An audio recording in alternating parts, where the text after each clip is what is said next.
Hadirat yang dimuliakan Allah Subhanahu wa taala. Alhamdulillah sama-sama kita kegiatan bacaan tahlil dan juga bacaan riwayat Nabi Muhammad sallallahu alaihi wasallam. Selanjutnya mari kita dengarkan dan simak dengan sesama tausiah atau mau'izah hasanah yang akan disampaikan oleh guru kita Al-Muqarram Muhtaram Kiai Haji Syukran Muhammad bin Abu Ya Kiai Haji Abdul Muhammad. Pada beliau waktu dan tempat kami persilakan.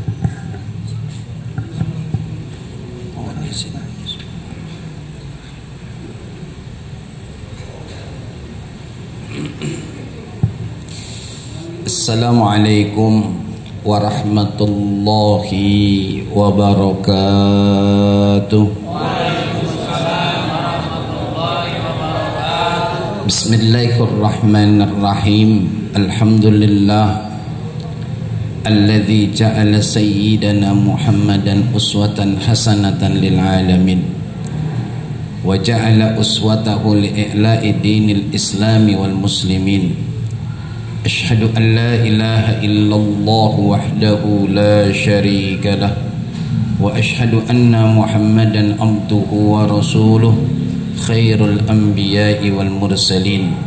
Allahumma salli wa sallim ala sayyidina Muhammadin wa ala alihi wa ashabihi dhawil a'malil karimah wal uslubil hakim. Amma ba'du, yang sama-sama kita hormati dan kita muliakan pimpinan daripada Masjid Jami' Riyadhul Abidin Akhil Aziz Al-Mukarram Ustaz Al-Hajj Ahmad Zarkasi bin Al-Mukarram Ustaz Al-Hajj Ahmad Sanusi bin Kiai Haji Mursyahid, serta kakanda Al-Mukarram Ustaz Al-Hajj Adi Sulaiman bin Haji Abdul Rasid Allah yarham, ayahanda guru kita Al-Mukarram Ustaz Haji Sakarudin, ayahanda Bapak Haji Madinah, ayahanda Bapak Haji Ramli, ayahanda Bapak Haji Rojali, hadirin wal hadirat, Bapak Ibu jamaah yang mohon maaf tidak saya sebutkan satu persatu, tapi insya Allah tidak mengurangi mahabbah dan takzim saya untuk yang hadir malam hari ini. Alhamdulillah, kita bersyukur kehadirat Allah Subhanahu wa taala, di mana malam hari ini dengan izin dan nikmat Allah kita bisa luangkan waktu, ikhlaskan hati, langkahkan kaki menuju Masjid Jami' Riyadhul Abidin dalam rangka taklim sekaligus peringatan Maulid baginda Nabi besar Muhammad sallallahu alaihi wasallam. Mudah-mudahan hadirnya kita berlandaskan keikhlasan, duduknya kita dengan penuh kesungguhan, pulangnya kita bawa keberkahan dari Allah Subhanahu wa taala. Salawat dan salam teriring selalu keharibaan baginda Nabi besar Muhammad sallallahu alaihi wasallam beserta keluarga dan para sahabat, juga seluruh pengikutnya yang tetap setia hingga akhir zaman. Hadirin wal hadirat rahimakumullah. Allah Subhanahu wa taala berfirman, a'udzu billahi minasyaitonir rajim. Qul in kuntum tuhibbunallaha fattabi'uni yuhibbukumullahu wa yaghfir lakum dzunubakum wallahu ghafurur rahim. Allah Subhanahu wa taala berfirman, qul, katakanlah, jika kalian wahai para sahabat, jika kalian wahai umat Islam benar-benar mencintai Allah, maka ikutilah aku, ikutilah baginda Nabi besar Muhammad sallallahu alaihi wasallam, maka niscaya pasti Allah akan mencintaimu, maka niscaya pasti Allah akan mengampuni dosa-dosamu. Hadirin wal hadirat rahimakumullah, kalau kita ditanya mana yang kita pilih, mencintai apa dicintai? Dicintai, emang ngapa?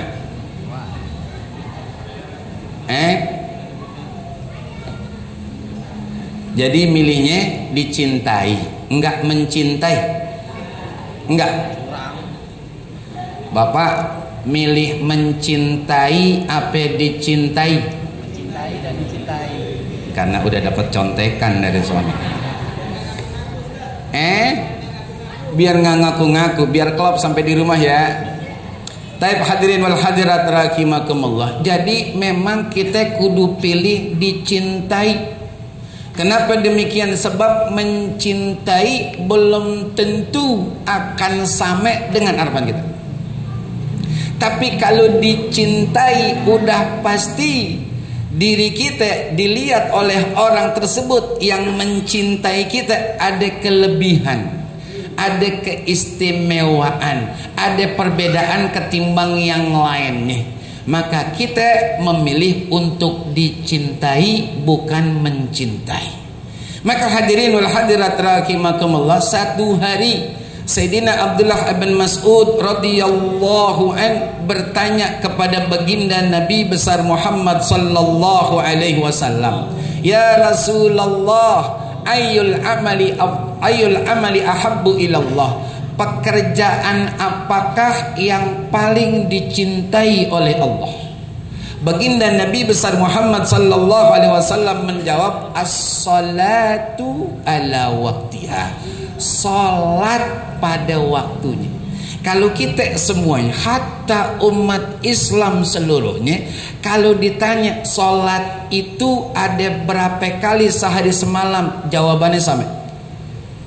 Nama-nama salat bisa sebutin, jawabannya sama. Kan gitu. Jumlah rakaat berapa, semuanya sama. Tapi ketika ditanya kapan ente salatnya, pasti beda. Yang perempuan angguk-angguk. Kalau yang laki dimikir-mikir, bener gak ya, bener gak ya gitu. Kalau bicara waktu nggak bakalan sama, nggak bakalan sama. Walaupun kata baginda Rasul sallallahu alaihi wasallam, salat itu yang utama adalah benar-benar di awal waktu. Tapi kita umat Islam nggak begitu dalam kehidupan. Maka perlu kita ingatkan hadirin wal hadirat rahimakumullah, 1 menit ke depan kita nggak tahu apa yang bakalan terjadi. Kadang-kadang, mohon izin kepada bapak-bapak, yang perempuan dulu yang saya senter. Kadang-kadang perempuan yang masih menstruasi, yang dalam kitab Safinatun Najah fi Usuluddin wal Fiqh itu 6-7 hari standarnya biasanya. Kan gitu. Nah, ketika lakinya bilangin, "Neng, udah 7 hari nih, udah selesai." Alhamdulillah bang, bener iya. Nggak ada sisanya, nggak ada coklat-coklat gitu muda. Nggak ada bang, alhamdulillah. Mandi nah. Ibu bilang apa?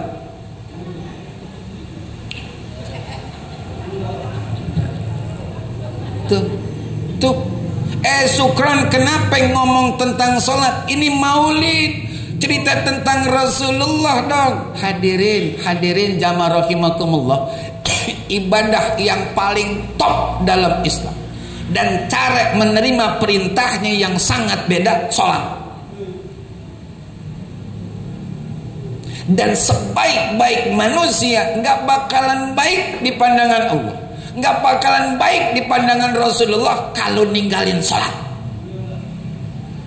Dan seburuk-buruknya manusia, nakalnya susah dihitung, dosa mulu kerjaannya, tapi dia nggak pernah dia sholat atas izin Allah. Allah akan memperbaiki hidup dan kehidupannya lewat sholatnya. Makanya sekarang ingetin nih diri kita, maaf ya bu, maafin minta redo. 1 menit kita nggak tahu ke depannya. Jangankan lebih dari 1 menit, 1 menit aja kita nggak tahu. Nah kalau umpama kata laki kita udah bilangin, kita bilang entar, jarak 10 menit mati. Kira-kira yang rugi siapa? Pasti orang tersebut, termasuk kita lakinya. Emang kenapa? Ada waktu dia untuk mandi demi mengangkat hadas besarnya setelah selesai menstruasi, dan dia bisa ibadah mendirikan sholat. Maka ada ungkapan dan keterangan, kalau ada seorang perempuan menstruasi Lalu dimandinya masuk waktu asar, padahal kalau dimandi waktu zuhur masih bisa sholat, harus kodok itu. Sukro, dalam Islam menstruasi itu rosoh keringanan bentuk kasih sayang Allah untuk umatnya yang perempuan. Benar, dan haram sholat, haram kodok. Ente jangan asal-asal. Aneh enggak asal-asal. Ada landasannya. Di mana landasannya Sukron? Beliau ini perempuan, kalau dimandi masih bisa sholat zuhur. Tapi dia nggak mandi. Udah selesai mensnya, cuman belum diangkat dengan mandi. Mandinya asar. Berarti zuhur itu kalau dimandi udah kena kewajiban dari Allah Subhanahu qada. Yang laki juga begitu. Yang laki juga azan berkumandang, dengar dia, tahu dia masuk waktu, berarti itu kan gitu. Makanya pernah saya menanyakan, mau pilih dengar azan masih napes apa dengar azan waktu di dalam kuburan? Assalamualaikum. Napes, oke. Napes milihnya ya, bukan waktu udah rebah di kuburan. Pertanyaannya, langsung sholat gak? Jangan bohong, dosa. Kadang-kadang tuh, apa bedanya sama jenazah? Tuh, kadang-kadang lewat bola dulu gitu. Nggak bedanya sama jenazah. Jenazah itu dianjurkan kias dari azan dan qomat saat baru dilahirkan seorang bayi muslim atau muslimah. Ini pun ada pertentangan. Artinya kalau mau dilaksanakan itu azan saat orang meninggal dunia boleh, enggak apa-apa. Jangan jadi berantem gara-gara itu. Diazanin Allahu Akbar, Allahu Akbar dekat jenazah di dalam kubur. Kan jenazah tuh kagak sholat. Kira-kira jenazah denger gak?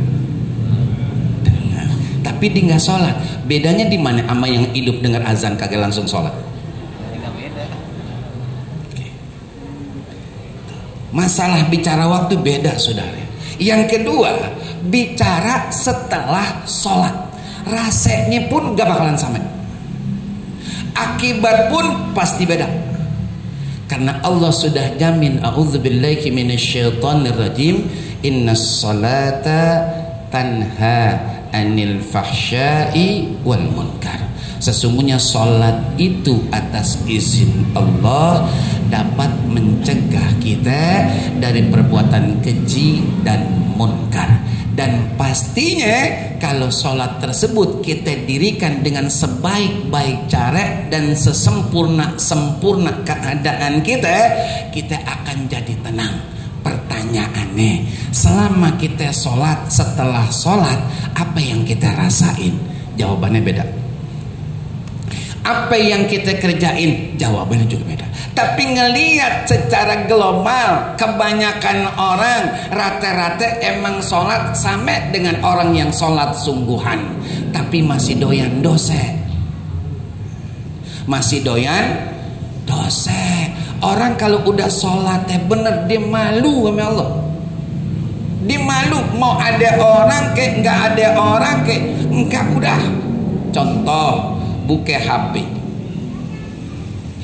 cetet, tek, bini nggak ada, laki sekolah, tinggal sendirian di rumah, buka HP, tret, ada gambar yang menarik perhatian, langsung diturunin alias dirubah, diganti atau dipantengin. Ini yang laki ngeliatnya ke sono, ini yang laki ngeliatnya ke sono. Oh, dipantengin, Sukron, maaf gitu. Yang namanya gambar membuka aurat, sering saya menyampaikan, kalau kita nggak nafsu nggak jadi dosa, karena bukan bentuk manusia sungguhan, gambar doang. Tapi bohong kalau umpama kata lame-lame dan sering-sering dilihat kagak nafsu, bohong. Bener, berarti masih doyan. Dan Allah tahu ngumpet dimanapun kita, Allah tahu apa yang kita kerjakan. Ini hadirin wal hadirat rahimakumullah. Maka setelah kita benar-benar sholat, maafin dah, bahasa kita santun, pandangan kita lempeng dah, gerakan kita lurus dah. Emang apa? Sholatnya benar. Nih, syukran masalah sholat, masalah masing-masing. Emang mumpung ini di majelis, mumpung di rumah Allah, kita saling mengingatkan untuk kembali kita kepada apa yang memang diperintahkan oleh Allah dan diajarkan oleh baginda Nabi besar Muhammad.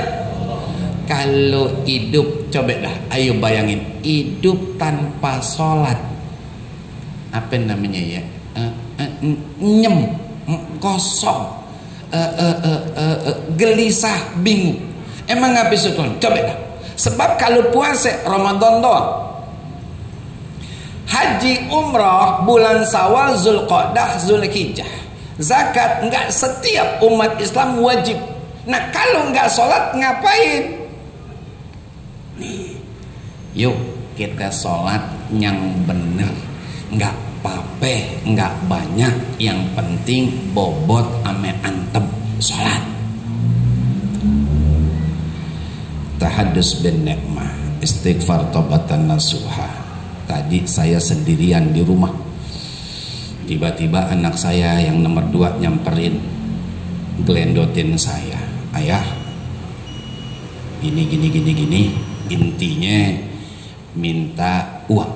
Saya bilang, kakak dengerin omongan ayah, ini bukan buka dapur, tapi untuk supaya kita sebagai orang tua jangan lepas begitu aja anak-anak yang ada, apalagi urusan ibadah. Kakak, saya bilang, iya ya, dengerin ayah, tidak ada kesuksesan yang sempurna dengan apa yang menjadi cita-cita kita kalau sholat kita tinggalin, orang tua kita sakitin. Kapanpun adanya, berapapun usia kita, itu tetap berlaku. Kenapa ini syukron? Sebab anak itu enggak selamanya kita awasi, enggak selamanya kita pantau. Makanya ya ayyuhalladzina amanu qu anfusakum wa ahlikum nara, kata Sayyidina Ali karramallahu wajhah, allimuhum wa addibuhum. Ajarkan mereka, didik mereka, sehingga dimanapun mereka berada, tanpa kehadiran keluarga dan orang tuanya, mereka tetap istiqomah ibadah kepada Allah Subhanahu. Hadirin wal hadirat rahimakumullah. Kemudian kata Sayyidina Abdullah bin Mas'ud, qultu thumma ayu, aku nanya lagi, setelah sholat apa ya Rasulullah? Birrul walidain, bakti ame orang tua. Ini 2 hal yang kata orang Arab juz'un la yatajazza, 2 bagian yang gak bisa dipisahin. Bohong orang bisa masuk surga dengan modal sholat sempurna tapi nyakitin orang tuanya, bohong. Sebaliknya, bohong pula orang bisa langsung masuk surga modal bakti ame orang tua tapi ninggalin sholat, bohong. Emang kenapa? Karena Allah Subhanahu wa ta'ala berfirman, a'udzubillahi minasyaitonir rajim, aniskulli waliwalidaika ilayyal masir. Bersyukurlah kata Allah kepadaku dan berterima kasihlah kepada kedua orang tua, pastinya kalian akan kembali kepada kami, kata Allah Subhanahu wa ta'ala. Makanya ini orang tua kita tadi yang udah jadi orang tua, kalau boleh nanya, capek gak jadi orang tua? Capek. Kira-kira pengennya punya anak yang bagaimana? Soleh kalau laki, kalau perempuan soleha. Kira-kira sakitan mana dibentak anak apa melahirkan anak? Capean mana pak? Kita macul apa judulnya, nanggung perbuatan nakal anak-anak yang ada. Nih hadirin, kenapa demikian? Barusan sebelum zuhur insya Allah saya habis ngaji pulang, ada tetangga yang kata ibunda almarhumah Syukran kalau bahasa kita begitu. Ini orang baik banget nih orang. Ikhlas orangnya. Beliau lewat, saya lagi beli sesuatu, bang mampir bang, ngobrol. Apa kata beliau, kata laki-laki ini, saya, kata beliau ini, saya kalau ame orang tua gitu, ya, hatta pulang kampung pun pikiran gelisah, keadaan gak enak, saya pulang. Sebab saya nanya-nanya di dalam hati nih, ada apa ya? Oh, aneh belum ziarah. Beliau pulang, kata beliau dari Surabaya, izin ame mertuanya pulang naik bis, sampai sholat subuh langsung ziarah, selesai tenang. Pertanyaannya, kita yang di sini bagaimana nih? Orang tua udah diziarahin belum? Oh udah syukron, gak perlu laporan ame ente, cakep. Emang gak perlu laporan. Cuman kita kudu memastikan diri kita ini gak pernah lupa ame orang tua. Karena orang tua gak pernah lupa ame kita. Apa aja punya orang tua pasti buat kita, gak pernah buat orang tua kita. Dan tahadus bin nikmah lagi, saya bilang tadi juga sama anak saya, ayah ame bunda gak ngarepin apa-apaan kak. Enggak, ayah udah tua kak. Punya kakek kamu aja nih udah alhamdulillah berlimpah kak, cukup udah. Tapi yang ayah harapkan dari anak-anak ayah 4 kakak Habib sampai Aisyah, tolong bahagiakan ayah ame bunda dunia akhirat. Itu aja dah. Itu bergantung bagaimana kita sikapnya terhadap orang tua kita.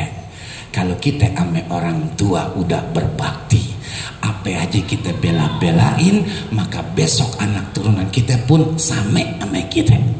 Makanya kata beliau, oh iya sad sukron, begini ya jadi orang tua sama dengan apa yang saya rasakan. Walid ayah saya punya 14 anak, saya punya saudara 13 saudara.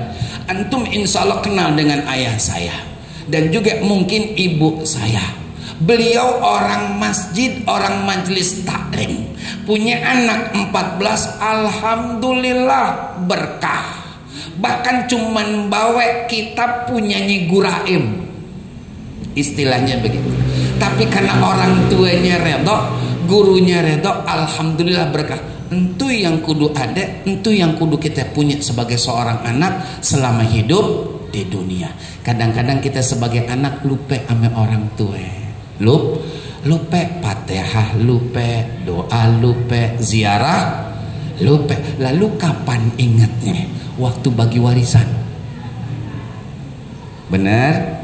Oh, waktu bagi warisan mah paling dulu kita. Kurang jangankan judul semeter, ya kan? Setengah meter aja kita kagak mau tahu, harus balik itu. Padahal itu kan punya orang tua kita. Hasil jeripayah orang tua, kuburannya bagaimana kuburannya bagaimana Makanya kadang kalau saya misalkan diajak atau diundang dalam sebuah acara haul misalnya, saya mengatakan maaf ya sohibul hajat, sohibul bait, acara haul seperti ini nggak cukup untuk membalas kebaikan kasih sayang orang tua kita, nggak cukup. Dan duit yang dikeluarkan pun bukan duit kita anak, duit siapa? Duit orang tua. Makanya habis-habisan buat orang tua, disitulah jalur surganya Allah buat kita pastinya. Maka baginda Nabi besar Muhammad sallallahu alaihi wasallam mengatakan ketika beliau ditanya tentang orang tua, kuma jannatuka wa naruka. Yang namanya orang tua itu jalan kamu untuk menuju surganya Allah dan jalan kamu untuk dapat nerakanya besok kelak di akhirat. Tinggal kita mau pilih yang mana. Maka berbaik-baiklah sama orang tua. Kadang orang tua kan yang namanya tua itu ada kurangnya, maaf ya, kadang-kadang budek, pendengarannya kurang gitu. Jangan teriak-teriak. Emang apa? Enggak sopan. Kan begitu kata Allah Subhanahu wa taala, fala taqul lahuma uff wala tanharhuma.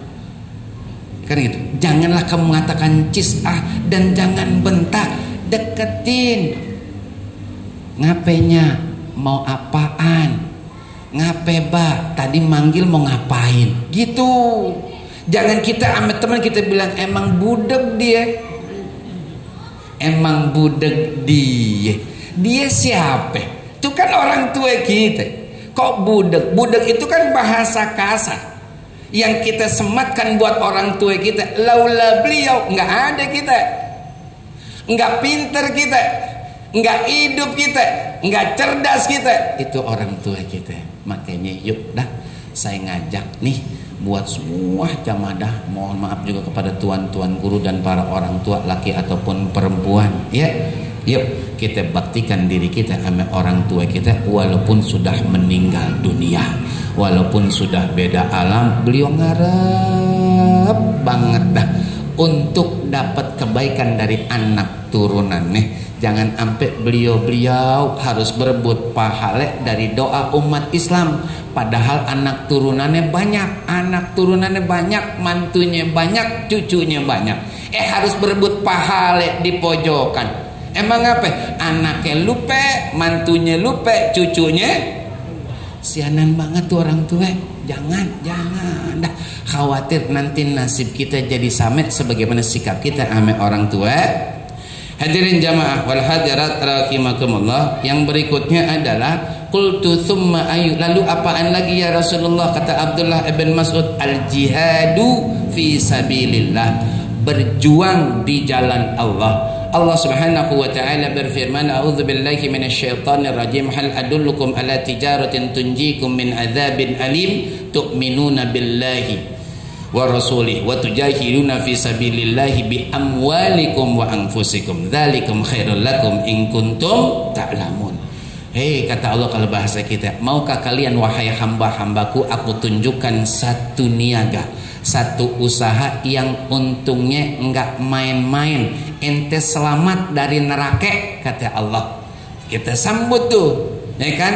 Ajakan, seruan, tawaran Allah Subhanahu wa taala. Kalau mau lepas dari neraka yang sangat pedih, tu'minuna billahi wa rasulih, benar-benar beriman kepada Allah dan beriman kepada baginda Nabi besar Muhammad sallallahu alaihi wasallam. Beriman kepada Allah tapi enggak beriman kepada baginda Rasul, enggak bakalan Allah terima. Ataupun sebaliknya, beriman kepada baginda Rasul tapi enggak beriman kepada Allah Subhanahu wa taala, itu pun sia-sia. Dua-duanya harus seiring dan sejalan. Kita taat kepada Allah dan taat kepada baginda Nabi besar Muhammad.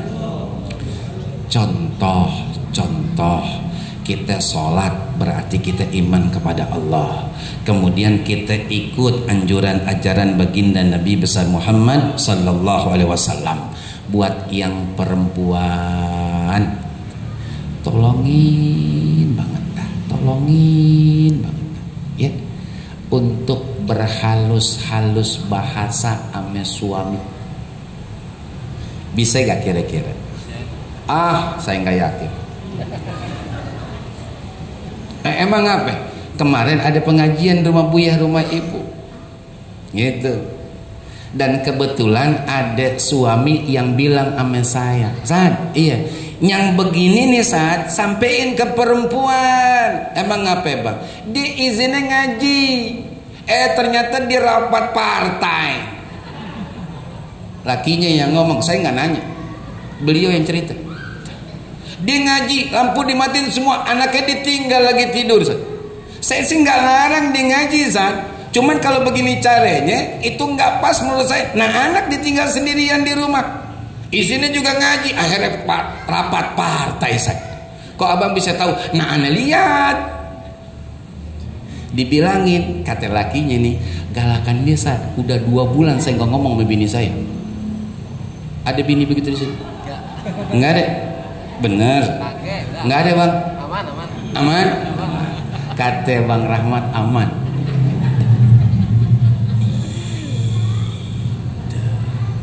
Makanya mohon maaf nih, kan yang rajin ngaji perempuan di mana aja, dari lepas subuh sampai lepas isya.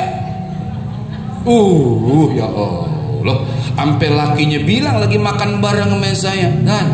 Ngapain bang? Ya Allah, bini kan saya pulang nih dari ngajar sekolahan, kan Ya pegel banget dah ya, kaki ya pijitin apa ya, pale kayaknya puyeng banget dah ya. Oh ya udah gitu, nggak ngaji nih, nggak ada ya puyeng banget ya, takut ntar jadi ano gitu kan. Ya udah dah. 10 menit kemudian kata lakinya, temennya telepon, lah assalamualaikum salam, lagi ngapain kak? Enggak, Blok M yuk, ayo. Kata lakinya, mau kemana neng? Blok M. Lah tadi katanya sakit. Enggak enak bang, dia udah bilang sama dia. Begitu, lakinya larang. Kalau laki larang, namanya itu laki sayang. Iya bang? Bener gak kira-kira? Nah, yang jawab Bang Rahmat lagi. Dan sebelah sana yang senyum bininya. Pas berarti dah, pas berarti.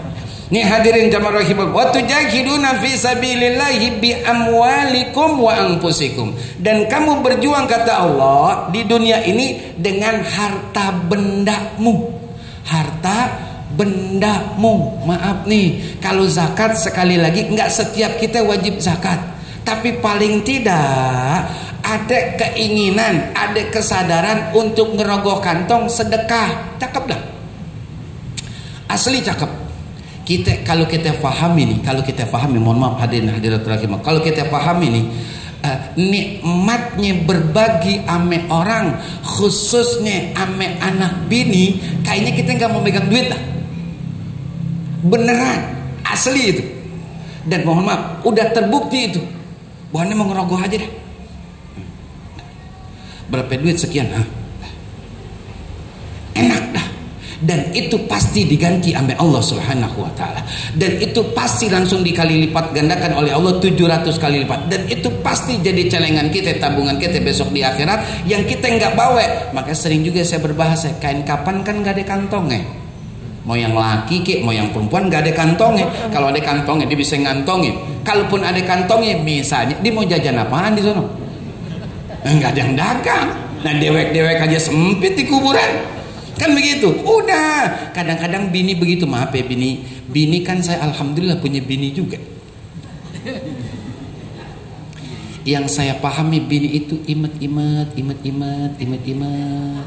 Jarang banget jajan. Ngumpulin dikit-dikit beli emas. Dikit-dikit beli emas. Dikit-dikit beli emas. Gitu. Ya kan? Dah. Tuh bini cakep banget tuh. Cakep banget dah. Kita bilangin, neng sedekah, oh cakep sedekah. Nah, cuman kadang-kadang kita lebih memikirkan penampilan dan pakaian ketimbang sedekah di jalan Allah Subhanahu wa taala. Ibu-ibu ngumpulin, dah maaf ya Bu, maaf, dah bukan ibu sini sih, cuman contoh doang. Sedekah. Emang apa syukur? Nanti kalau ibu meninggal duluan, kan tinggal laki ibu. Laki tahu ibu naruh emas dan perhiasan di mana? Kotaknya hitam. Tuh, ya kan? Nah bininya udah meninggal, untuk emas buat siapa? Saya nanya sama bini nih, buat siapa? Ibu Redo, sedekah daripada pakai bini barunya. Nah kita yang imet. Ya kan, jodoh kita carengin dikit, ya kan, beli emas setengah gram, segram, sampai banyak nih, mati, Bu nggak sedekah, nggak mau ini, mati. Nah udah mati, bini kan nggak bisa ngapa-ngapain, lakinya 2 bulan tuh paling lama, 2 bulan kawin lagi. Modalnya mana? Nih celengan bininya. Makanya ada seorang bini cakep dah, akhlaknya, perbuatannya dinyelengin dah. Ketika lakinya dikeluarin alias di PHK, bingung nih lakinya bagaimana caranya. Kata bini, sini dah bang, sini. Ngapain sini kamar sini? Apa sih nih bang? Kata bininya, apaan tuh neng? Celengan bang. Terus tebok dah, bro, dapat 20 juta. Jangan wasus. Ini contoh kehidupan real saat ini. Kalau dulu Sayyidah Khadijah Kalau sekarang real kita ini 20 juta. Kalau Sayyidah Khadijah kan setelah beliau jadi istri baginda Rasul, semua diserahkan buat Rasulullah. Beliau jadi orang rumahan, meninggal pun kain kafannya compang-camping, banyak tambelan. Kalau bini sekarang realnya yang sekarang 20 juta. Kata lakinya, buat apa? Abang dah pakai buat usaha tuh bini soleha. Kadang-kadang lakinya saat itu ya Allah terenyuh bang, diciumin pala bini. Emang apa? Saking girangnya dapat modal 20 juta yang nggak dipikirin sama lakinya, tapi itu masa depan celengan daripada bininya. Berhasil alhamdulillah usahanya. Nikah lagi. Nih maksud saya gini Bu, saya mau ingetin bapak-bapaknya nih, bapak-bapaknya saya mau ingetin. Tahu gak Pak, bapak sukses duit dari mana? Imet-imet bini Pak, imet-imet bini 20 juta. Bapak berhasil sukses gitu. Jadi pengusaha yang top dah. Jangan nikah lagi Pak. Nih aja atau cukup, ya Bu. Laki emang maunya doang. Laki bener. Tuh. Maaf ya Bu, laki-laki itu banyak belokannya. Ya kalau di lempeng aja mentok. Iya, maksud saya ini saya ingetin, mohon maaf, redo dah. Karena saya kalau di majlis talim ibu-ibu saya sampaikan, di majlis bapak-bapak saya sampaikan. Kadang-kadang di majlis ibu-ibu saya sampaikan, kata ibu-ibu, "San, sampein juga sama pengajian laki-laki." Tuh, jangan dibegitu. Salah satu contohnya adalah kalau judulnya makanan, sayur, buah, duit segala macam yang ada di rumah jangan dipegang banget. Bilangin Ustaz ame pengajian bapak-bapak punya laki jadi jangan pelit. Kata ibu-ibu, emang apa Bu? Bukan, kita jadi susah sedekah Ustaz. Maaf ya Pak, maaf dah. Kalau bini sedekah dengan apa yang ada di rumah kita tanpa izin bapak dapat pahala, bini yang dosa. Maka bapak kudu redoin. Kadang-kadang bini kan repot, mau izin bagaimana saat orang laki udah kerja dari subuh dia udah berangkat, kita mau izin bagaimana? Akhirnya kita sedekah. Nah menurut pandangan agama sedekah tersebut boleh sah, cuman yang dapat pahala laki, bini enggak. Ini yang kata bini, sampein sama laki-laki biar dia ngerti semuanya, supaya laki jangan sampai pelit banget dah. Gitu nih, makanya boleh Bu ngambil duit lakinya. Apa? Nyolong. Ngambil, ibu butuhnya 100.000, ada di dompet laki lagi mandi, ibu ambil 100. 100 boleh ambil, halal. Emang begitu gurunya? Emang begitu. Makanya maafin minta redo. Maka suami tuh kalau jor-joran dah sama bininya, ya Allah Pak beneran dah, luas dari rezeki kita,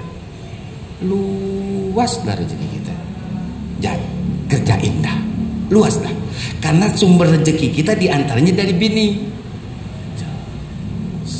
Bini mau apaan? Dia punya celengan, kasih aja udah, senang dia. Sebab kalau bini mohon maaf ya, diminta gaji nggak bakalan kebayar Pak. Asli nggak bakalan kebayar. Ya nenen aja anak kita nenen. Nah berapa anak kita?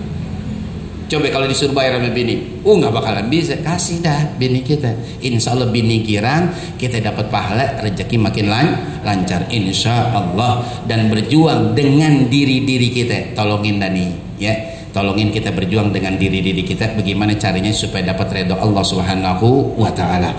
Kita hadir ke majelis taklim, hadirnya ikhlas dan sungguh-sungguh. Kita hadir sholat jamaah ikhlas juga sungguh-sungguh. Maka insya Allah pahalanya sempurna dari Allah Subhanahu wa ta'ala. Hadirin wal hadirat rahimakumullah, udah 7:30 lewat 4 menit. Maka kita baca Fatihah, kita mohon sangat hanya kepada Allah Subhanahu wa taala. Mudah-mudahan dosa-dosa kita, dosa orang tua, kakek nenek, guru, keluarga, juga mertua, baik yang masih hidup ataupun yang sudah meninggal dunia, senantiasa mendapatkan ampunan Allah Subhanahu wa taala. Kita yang masih hidup bersama pasangan dan keluarga kita, mudah-mudahan senantiasa dijaga dan dipelihara oleh Allah Subhanahu wa taala, senantiasa bisa memanfaatkan sisa umur yang ada, nikmat yang Allah berikan untuk ibadah, untuk menjalankan ketaatan ikhlas lillahi ta'ala, juga istiqamah agar akhir hidup kita dan seluruh anggota keluarga kita, juga guru-guru kita dalam keadaan husnul khatimah. Semoga Allah tempatkan, Allah kumpulkan, Allah satukan, Allah gabungkan kita bersama orang-orang yang kita cintai dan mencintai kita di dalam surganya Allah Subhanahu wa ta'ala. Tilka niyah al-Fatihah.